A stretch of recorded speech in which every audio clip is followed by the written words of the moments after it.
ፎሬክስ ፈጣን ሀብታም መሆኛ መንገድ አይደለም። ሶሻል ሚዲያ ላይ ስትገቡ ስለ ፎሬክስ የማይወራበት ቦታ የለም። በተለይ ደግሞ ያለ አንድ ሳንቲም መጀመር ይቻላል የሚሉ ቪዲዮዎችን ደጋግማችሁ አይታችሁ ሊሆን ይችላል። ዛሬ እውነታውን እንነጋገር። እኔም እንደናንተው ይህ ነገር እንዴት ነው የሚሰራው ብዬ ለሳምንታት መረጃዎችን ሳገላብጥ ነበር የቆየሁት። እኔ ራሴ እስካሁን ትሬዲንግን አልጀመርኩም። ነገር ግን ፍላጎቱና ሀሳቡ ላላችሁ ሰዎች ያገኘሁትን እውነተኛ መረጃና በውስጥ ያሉትን ሚስጥሮች ፍርጥርጥ አድርጌ ላቀርብላችሁ መጥቻለሁ። ዛሬ የምነግራችሁ አሁኑኑ ጀምሩ የሚል የውሸት ማበረታቻ ሳይሆን ፎሬክስን ያለ ካፒታል ለመጀመር ያሉትን ትክክለኛ መንገዶችና ከጀርባ ያሉትን ከባባድ እውነታዎችን ነው። እኔ ፉአድ ነኝ። በዚህ የፉአኒኬር ቻናሌ ላለፉት 5 ዓመታት በኦንላይን ስራ ዓለም በተግባር ያለፍኩባቸውን የወደኩባቸውንና ውጤት ያመጣሁባቸውን ሚስጥሮችን ነው ማካፈላችሁ።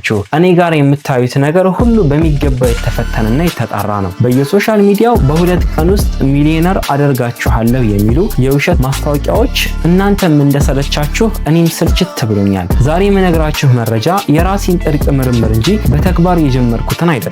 ነገር ግን በዓለም ዙሪያ ያለውን እውነተኛ ገጽታ ፍርጥርጥ አድርገን እናየዋለን። ብዙዎቻችሁ ታዲያ አንተ ለምን አልጀመርክም ብላችሁ መጠየቃችሁ አይቀርም። መልሱ በጣም ቀላል ነው። ፎሬክስ ትሬዲንግ ማለት ገንዘብ ከማግኘት በፊት እውቀትን ማግኘት የሚጠይቅ እጅግ ከባድ ስራ ነው። መረጃዎችን ሳጣራ እንደተረዳሁት 90% የሚሆኑ ትሬደሮች ብራቸውን ያጣሉ። ይህ የሆነው ደግሞ በቂ ዝግጅት ሳይኖራቸው እንደ ቁማር ቆጥረውት ስለሚገቡ ነው። እኔም ቢሆን በሚገባ ተምሬ በዴሞ አካውንት ራሴን ፈትኜና ዝግጁ መሆኔን ሳላረጋግጥ ወደ ገበያው አልገባም። ዛሬ ይህንን የምነግራችሁ እናንተም እንደኔ መረጃውን አውቃችሁ እንድትዘጋጁ ነው። ፎሬክስ ፈጣን ሀብታም መሆኛ መንገድ አይደለም። እንዲያውም መደበኛ ስራ እንደሚሰራ ሰው በቀን ለብዙ ሰዓታት ኮምፒውተር ፊት መቀመጥን ማንበብንና ስነ ልቦናን መቆጣጠርን ይጠይቃል። እሺ ያለ ካፒታል መጀመር ይቻላል ለሚለው ጥያቄ መልሱ አዎ፣ ያለ ካፒታል በትክክል መጀመር ይቻላል። ግን መንገዱ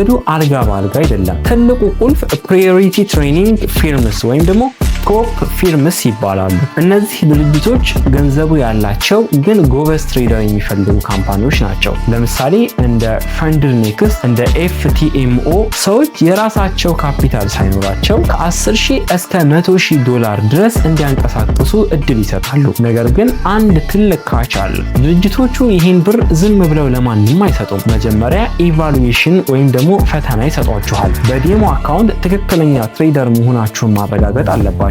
የተወሰነ ትርፍ ማምጣት ደግሞም ከተወሰነ መጠን በላይ አለመክሰር ይጠበቅባችኋል። ያለ እውቀት ወደ ድሮፕ ፊርምስ ፈተና መግባት ማለት የፈተና መግዣ ብሩን በነፃ ለድርጅቶች ገጸ በረከት መስጠት ማለት ነው። ስለዚህ እነዛ ድርጅቶች ላይ ገብታችሁ ለመስራት ከማሰባችሁ በፊት ብቁ ነኝ ወይ፣ እዛ ድርጅት ላይ ብሄድ እነሱ እኔን አምነውብኝ ትሬድ እንዳደረግ ካፒታል ይበጅትልኛል እንዴ የሚለውን ነገር በደንብ እርግጠኛ መሆን አለባችሁ። ሌላው መንገድ ደግሞ ኖ ዲፖዚት ቦነስ ነው። አንዳንድ ብሮከሮች አዳዲስ ሰዎችን ለመሳብ $30 ወይም $50 በነፃ ይሰጣሉ። ነገር ግን ከጀርባው በጣም ብዙ ጥብቅ ህጎች አሏቸው። ያንን ብር አትርፋችሁ ለማውጣት የሚጠይቁት መስፈርት የሰማይ ያህል የራቀ ሊሆን ይችላል። ነፃ ስለተባለ ብቻ ቀላል እንዳይመስል። እናንተ እስካሁን ካያችኋቸው የኦንላይን ቢዝነስ ማስታወቂያዎች ውስጥ በጣም የገረማችሁ ወይም ይሄማ ውሸት ነው ያላችሁት የትኛውን ነው? እስኪ ኮሜንት ላይ ንገሩኝ። አብረን እየሳቀን እንማማርበት። ደግሞ ይህ መረጃ ለሌሎች እንዲደርስ ቪዲዮን ላይክ ማድረግ እንዳትረሱ። ብዙዎቻችሁ ኢትዮጵያ ውስጥ አይሰራም ትላላችሁ። ይሄ የቴክኖሎጂ ዘመን ነው። ትልቁ እንቅፋት ያለው ጭንቅላታችን ውስጥ እንጂ አድራሻችን ላይ አይደለም። በአሁኑ ሰዓት የኢትዮጵያ ባንኮች የሚሰጡት ኢንተርናሽናል ካርዶችን በመጠቀም የፕሮፕ ፊርም ፈተናዎችን መግዛት ይቻላል። ብሩን እንዴት አወጣዋለሁ ለምትሉ ደግሞ ትርፉን በፔኖር ወይም ደግሞ ስክሪል በኩል መቀበል ይቻላል። ፔኖር ደግሞ ከሀገር ውስጥ ባንኮች ጋር በቀጥታ ይገናኛል። ቴክኒካዊ መንገዱ ክፍት ነው። ዋናው ጥያቄ ግን ብሩን እንዴት ማውጣት ይቻላል ሳይሆን ብሩን ለማግኘት የሚያስችል እውቀት አለህ ወይ የሚለው ነው። ይህንን ስራ ለመጀመር ሰበብ መደርደር አቁማችሁ እነዚህን 3 ደረጃዎች መከተል አለባችሁ። ፈርስት ኤዱኬሽን። ያለ ካፒታል መስራት ይቻላል ስላችሁ ያለ እውቀት መስራት ይቻላል ማለት አይደለም። ዩቲዩብ ላይ ገብታችሁ ፎሬክስ ፎር ቢግነርስ ብላችሁ ፈልጉ። እንደዚሁም ቤቢ ፒፕስ የሚባለውን ድረገጽ ተጠቀሙ። ላፕቶፕ የለኝም የምትሉ ቤተሰቦቼ አሁን የምትጠቀመው ስማርት ስልክ ከበቂ በላይ ነው። ቻት ጂፒቲን ወይም ደግሞ ጄሚናይንን እንደ መምህርም መጠቀም ትችላላችሁ። ለምሳሌ ግራፎች አሉ። ይህ ግራፍ ምንድነው?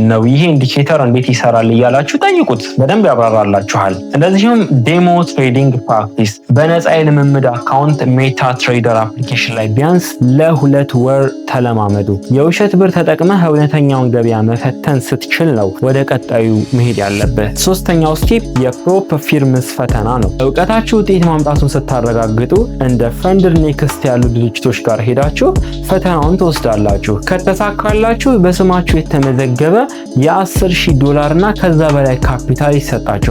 አንዳንዶቻችሁ ለምንድን ነው ሁልጊዜ የተለያየ የቢዝነስ አማራጭ የምታሳየን? በአንዱ ላይ ለምን አትቀጥልም ትሉኛላችሁ። እውነቱን ልንገራችሁ፣ እኔ መንገድ ጠቋሚ እንጂ አስገዳጅ አይደለሁም። እያንዳንዳችሁ የተለያየ ተሰጥኦ አላችሁ። አንዱ በዩቲዩብ ይሳካለታል፣ አንዱ በፎሬክስ ይነሳል፣ ሌላው ደግሞ በዲጂታል ማርኬቲንግ። እኔ መንገዶቹን ክፍት አድርጌ ያሳያችኋለሁ። ምርጫው ግን እናንተ ነው። ዋናው ነገር ግን ኦፕን ሜንታሊቲ ይኖራችሁ። ዛሬ አንድ ነገርን ብቻ አውቃለሁ ብሎ ጭንቅላትን መዝጋት በዚህ ሰዓት ላይ እንደ ሱሳይድ ነው። ወጣት ነህ፣ ጉልበት አለህ፣ ኢንተርኔት አለህ፣ ታዲያ ምን ጠብቃለህ? የለኝም የሚለውን ቃል ከጭንቅላት አውጣው። እንግዲህ እውነታው ይህ ነው። ፎሬክስ ያለ ካፒታል የሚጀመርበት መንገድ ቢኖርም መንገዱ ግን ትዕግስትና ብርታትን ይጠይቃል። እኔ መረጃውን የማድረስ ግዴታዬን ተወጥቻለሁ። መጀመርና አለመጀመር የእናንተ ውሳኔ ነው። እኔ ለጊዜው መረጃዎችን በማጥናትና ራሴን በማዘጋጀት ላይ ነኝ። ወደፊት እኔ ራሴ ስጀምር ደግሞ ያለሁበትን ደረጃ በደረጃ አሳያችኋለሁ። ይህ መረጃ ጠቃሚ ሆኖ ካገኛችሁት ሰብስክራይብ ማድረጋችሁን አትዘንጉ። ስለ ፎሬክስ እና ስለ ሌሎች የኦንላይን ስራዎች በዝርዝር የምንወያይበት እንደዚሁም የክፍያ ማረጋገጫዎችን የምለቅበት የቴሌግራም ቻናል አለኝ። ሊንኩን መጀመሪያው ኮሜንት ላይ ወይም ደግሞ ዲስክሪፕሽን ላይ ታገኙታላችሁ። አሁኑኑ ተቀላቀሉ። በቀጣይ ቪዲዮ እስከምንገናኝ ቸር ቆዩልኝ።